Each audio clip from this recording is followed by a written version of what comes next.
Hi, everybody. Tim Hughes here. I'm the CEO and co-founder of DLA Ignite. With me today, I've got David Burkus, and we're going to be talking about teamwork, and we're going to be talking about how to run teams, not just from a leadership perspective, but how to run it from an empathy and a teamwork, how to get the best from your team. David, where can people find you? Well, first of all, thank you for having me. Easiest place. I'm really lucky that David Burkus is a very You're unique unique, aren't you? name. What? So yeah, the the domain names were all open. So davidburkus.com is the easiest place. If you're watching this on the LinkedIn stream, just click that and reach out and connect. So, how do teams work best? So there's a line in my book that kind of became the basis for the course that you watched in this whole conversation, which is that teams work best when they understand how each other works best. And when you look at the research, what I kind of argue is that amounts to teams having both a sense of role clarity, everybody knows what's expected of them, and they know what to expect from other people, and a sense of team-wide empathy, meaning not empathy here like, I feel the emotions you're feeling, but I understand that you work differently than me. You have different work preferences, different personality, different background, knowledge, skills, and abilities.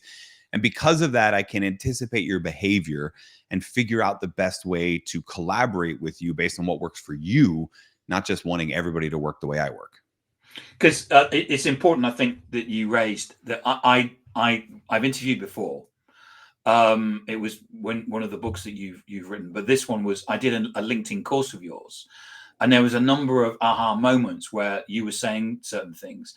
One of them was about how do teams work best together, and you talked about a shared understanding and then a team understanding, Mhm. and it wasn't just I understand you, but how do you work? So you talk in your course about you're waiting for something to happen with but another team member has got to create something and you're waiting for it. So you think that they're lazy or stupid or whatever because they haven't produced it. And actually they didn't know that you needed it and that's about the intercommunication between the people, isn't it? Yeah, the intercommunication between the people and also really underscores what I mean by that sense of clarity, right? Because it's not just does everyone have a clear job description and they know what the expectations are. You need to know how your work fits into the larger whole on a team. You need to know that when you're doing that, the handoff happens this way. And as a result, you're not left waiting for that, right? So I use that as a hypothetical because I think we've all been there, right? We've all been in those situations where we're collaborating with somebody either inside our company or a vendor partner or something like that.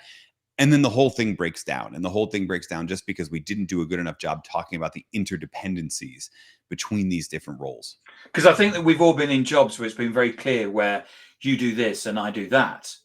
But it's when there's a certain amount of overlap where there isn't the clarity, where of course, and as soon as there's overlap, where there's things like jealousy, competitiveness, all of those things can play. And then what happens is we stop talking to the person, Yeah. which is the worst thing that can happen. Yeah, and I would say on most teams that I interact with that are dysfunctional, it's not even really a you do this and I'll do that type of thing. It's I'll do this and then I don't really know what you do. I don't really understand how it all works and how it fits together. And that's a recipe for, there are so many dysfunctional teams that I've worked with or heck when I used to teach MBAs and they had group projects, et cetera, that think I'm the only person doing all of the work. And it's almost never true. What is true is that there's not a large enough shared understanding to figure out how this work fits together and to see and appreciate that they're doing something different that you're not seeing, but it's there. And in fact, the easiest way to make sure people appreciate it is that they remove the you're not seeing and they make sure that everybody sees what everybody's up to. So how do you get clear on clarity? So my favorite tool for a team-wide sense of clarity, understanding not just what's expected of me, but other people, is what I call a huddle, right? And this is pure from the world of the agile software development. They call it a Scrum. You probably know a bit more about this. Scrum is a rugby term. I'm an I American. do, yes. I have no idea how rugby works. I've tried. I watched Invictus, Morgan Freeman. It's a great movie. I still don't understand it. Don't understand Scrum. So Because I'm an American, we switched it to a huddle, but it's the same idea. In American rules football, the huddle is when the team syncs up right before the play. And teams need something like that, where they come together for a quick period of time. This is not a 90-minute all hands meeting. This is a quick meeting, and a lot of teams do it asynchronously, where we sync up on what we're working on. I use 3 questions. What did I just complete? What am I focused on next? And what's blocking my progress? Each person answers those questions. So you get a report on, here's what everybody did last week. Say if we do it weekly, here's what the priorities are for this week. And then that third question I think is really valuable too, because it makes it clear who needs help where. You know, I am missing this resource before I can do my work, or I've never really dealt with a client like this before. And so I'd love to get a little preparation on that. And you let the team opt into helping each other. It's one thing to just have clear roles and responsibilities. It's a whole other thing to be checking in on a regular basis and working out loud so people know how each other are progressing on those roles and responsibilities. And how do you get that balance between, walking between that and micromanagement?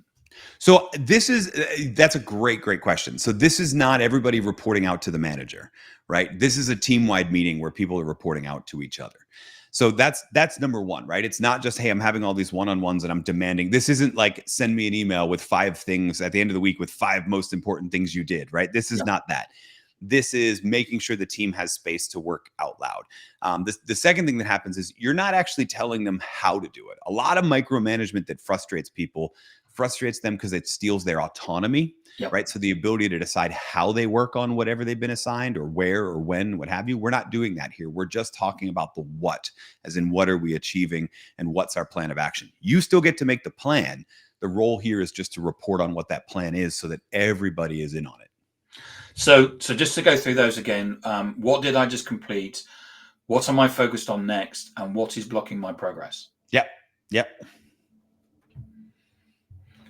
And that's really about blocking my progress is really about a signal to for help. Yeah, I mean, it's a hidden help question. Yeah, exactly. I've noticed, this is just anecdotal, I've noticed we really struggle to use that H word from time to time, right? We think that if we're asking for help at work, it means we're inadequate, or that it means or we don't have enough. We're overpaid because we always need. No, most of the easy problems in work that can be solved by one person have been solved. If you're running into a problem now, odds are it's because it's a problem that requires more than just your brain. And so asking for help just makes you human. But I still like to kind of destigmatize it or externalize it. So instead of saying, where do I need help? It is, what's blocking my progress? I'm working towards these goals. What are the things that could potentially derail those goals? And then talking about it that way allows members of the team to opt in to help instead of having to ask for it. Because that's the other dilemma that can happen a lot of times, is when you do finally admit you need help, you go to your manager, you go to the team leader, and then the team leader has to think through who the right person is and connect you. This skips all of that and lets people just opt into helping each other. Because you also talk in the training about team charters, don't you, as well, which is about getting communication, isn't it? Because we don't know how to talk to each other or ask for help. Yeah, team charters or working agreements, or we use a bunch of different terms for them. But the idea here, that's kind of a mix of, let's say, it sort of bridges the gap between clarity and empathy, right? It's clarity on what our communication norms are. But in order to do this activity, it comes from a place of having to understand each other's differences. And so the idea here is that we get together and we answer the unanswered questions of collaboration, right? So this is everything from what tools are we using, email, Slack, Monday.com, Asana, whatever. How are we using those tools? What's a reasonable amount of time to send a message and wait for a response? And one of the big questions is, how do we want to make requests for help? Do we make them directly up? Do we put them out there to the team to opt in? And also, how are we going to respond to those? Most of the time, I've found that when there's conflict on a team, when there's frustration that stems from miscommunication on a team, it's because one person is mad that somebody else violated the communication norms they had that were not shared by the group because the group never took the time to write those communication norms down. And so in the team charter, it's about saying and agreeing, what do we allow people to send emails at 8 o'clock at night? Right. So we talk about that, right? Because for certain individuals, it's between, they actually do their email between putting the kids to bed and going to bed themselves or something. So it may actually be right for them. Right. I've got a person who works in Calgary in Canada, and she told me that I mean, the time differences Yeah. and the fact that people actually want to work at particular times, and 4 o'clock here is 10 o'clock Yeah. there, and. Yeah, exactly. And this is also where not just what are our norms around when we're using this email. And by the way, one thing I always like to point out here is there's a difference between replying to an email and sending an email. You can always type your reply and leave it in your outbox till some other time. But I found it, especially when you've got a geographically dispersed team, spans multiple time zones, when you've got a multi-generational team, a lot of those people that are doing the 8 o'clock emails, they're kind of in that rhythm of in a remote work world, they're in that rhythm of kids are coming home from school. We're doing some home stuff to get them fed, get them off to their activities, put them to bed, and then go hit another hour and a half before we then go to bed. If that's what works for somebody, especially if their chronotype is like a night owl, that's great. We don't want to tell them, no, you can only communicate. But we do want to set other things like what's a reasonable amount of time to wait for a response. I don't think sending late night emails is a problem unless you also expect early morning replies, right? If you're sending an email at 8 o'clock at night and at 9:30 the next morning, you're like, how come no one's gotten back to me? That's where we have a problem. So a lot of times it's less about when are we sending or when are we using these tools, and more about what are reasonable amounts of time to wait on the other person to do their work in a time that works for them. So you talk also in the training you do about heads up and heads down time. Yeah, yeah. Talk Or to me about sometimes, that. yeah, sometimes I think of this as a sort of responsive time, et cetera.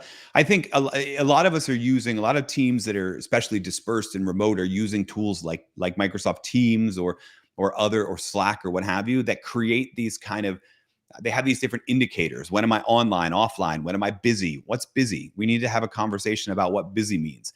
And Yeah. then one of the things we ought to talk about is what I call that heads up, heads down time. Heads down time is I'm working, but I'm not responsive, right? I'm in what Cal Newport would call that deep work. I'm actually really focused in. And so you won't get a response from me, but don't think that means I'm not working. I'm out at the golf course or something like that.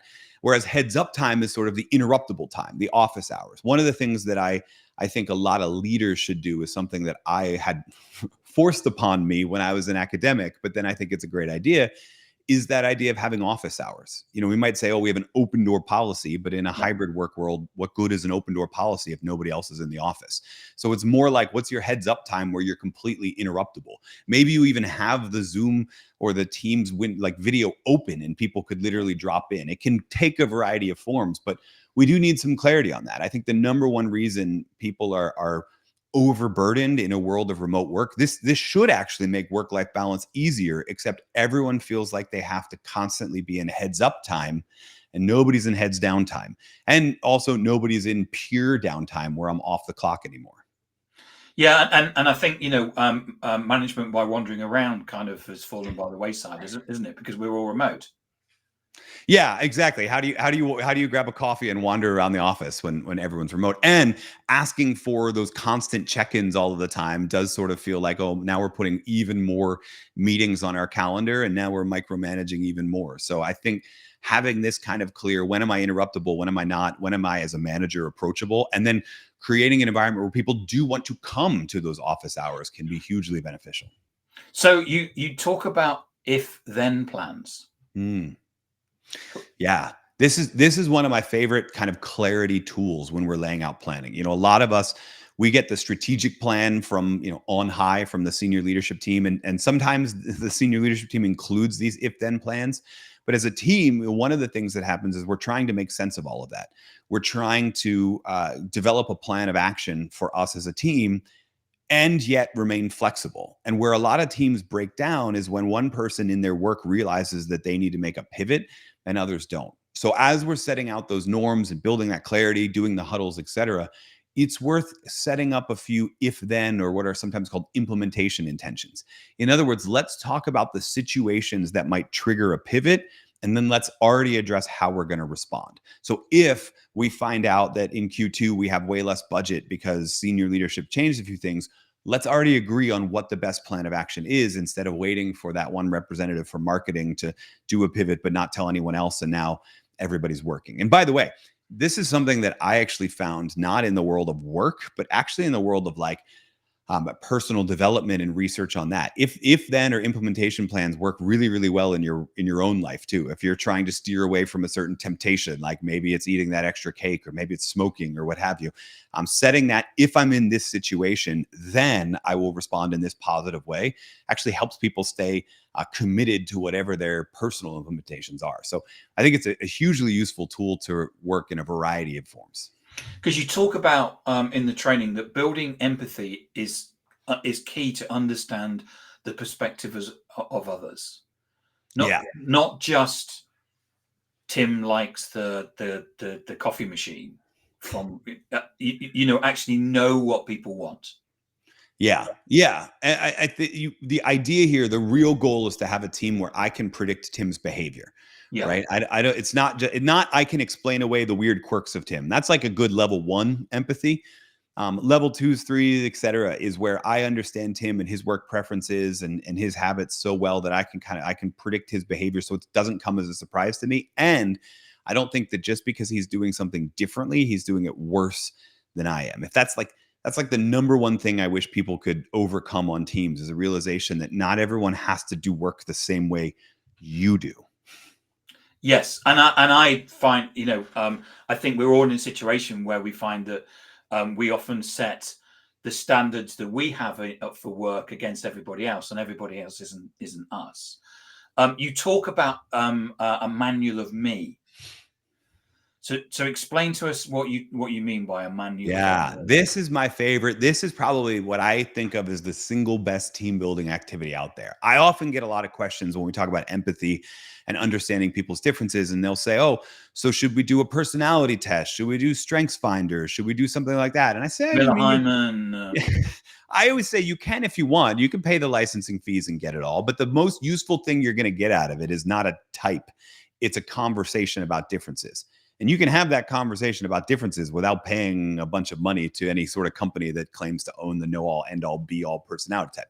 And that's what a manual of me is. It's literally asking everybody to take the time to reflect on how do you work? What are your own preferences? And then let's share that out. So I use kind of a 4-question structure, skeleton, framework, if you will, but you can add or subtract questions to this. And they're all fill in the blank questions. I'm at my best when blank, and I'm at my worst when blank. So best and worst, that's not just what work you're doing, but the situation you're in, home, office, third space, right? Hours of the day. It's whatever you think are the conditions for you to really feel like you're in flow, as Csikszentmihalyi would say. Like that's your best work. And worst work is the inverse of that. So those are 1 and 2, best and worst. 3 and 4 are you can count on me to blank, and what I need from you is blank. And these are contribution questions. Here is what I do really, really well, and I'm already volunteering to help in this area because you can count on me to do this.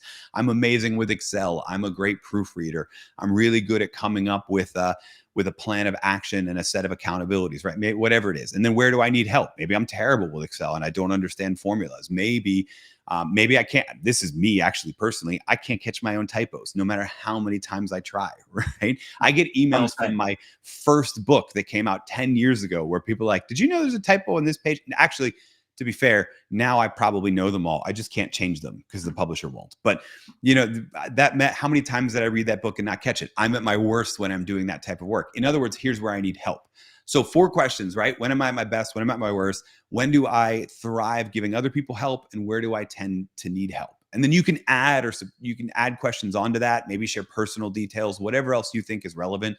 If you're working in a remote, geographically dispersed team, it's probably worth adding on questions about when you want to do your best work, what hours there are and what have you, so we can find those overlaps. But it starts as a framework and it leads to that conversation about differences. It's a great activity to get all of the benefit of those different tests and what have you. None of the costs and none of the phony science, but that's a whole other monologue. And what you say in the training also is that whenever you do this, to gain trust, the leader always goes first. Yes. Not, and I want to emphasize here, not like too far first. I'm not asking the leader to send his or her responses out ahead of time because then people just copy the boss. But when we come together for the conversation, the leader goes first, models the way of what vulnerability and an open share looks like. And I think this is really, really important when you get to those worst questions and help questions, because unless there is some level of trust inside the team, people aren't going to be their most honest about those questions right away. But if they see you doing that, they're more likely to give the honest responses. And in 10 seconds, finding free time, which is a great way of finding uncommon commonalities. Yeah, we need to take back that downtime that we used to have when we all worked in the office. Coffee breaks, lunch breaks, going out to happy hour afterwards. Remote work has been great and it's been a slog, but the thing that really makes sure that it captures the benefits of the office without having to be there is that we have that time where we're not talking about work. We're talking about each other. We're talking about habits, hobbies. We're finding things we have in common that help us feel more bonded to each other and not just jumping off one Zoom call onto the next one. And we've had a comment from Andrew Slesser, who says, good afternoon. To not know your internal customers, your colleagues, and what they need from you and vice versa is commonplace. This falls back to not showing people the whole process, even when you are not directly involved. Each employee should know that what the company does and how it's done. Yeah, agreed. That is the essence of the clarity piece on teamwork, right? It's not just knowing what's expected of me. It's knowing how that fits in the larger whole and what can I expect from other people. And then trusting that those people are going to deliver on it. David, thank you so much for coming on and talking about this. Remind people where they can get hold of you. Yeah, easiest place is davidburkus.com, burkus.com. But if you screw that up, Google will autocorrect because as far as I know, I might be the only one with an online presence and a very weird last name. So. And remind me about your books. So the most recent book is called Best Team Ever. That actually makes the core of the course that you watched on LinkedIn. Before that, there was a remote work book called Leading From Anywhere and a host of others. But Best Team Ever, probably the best book I've ever written too. So I would check that one out first. And I certainly recommend. David's got about 4 or 5 training courses on LinkedIn. I've done them all. And I highly recommend them as well. Oh, you're too kind. Thank you. Thank you very much. And David, thank you so much for coming on and talking to me.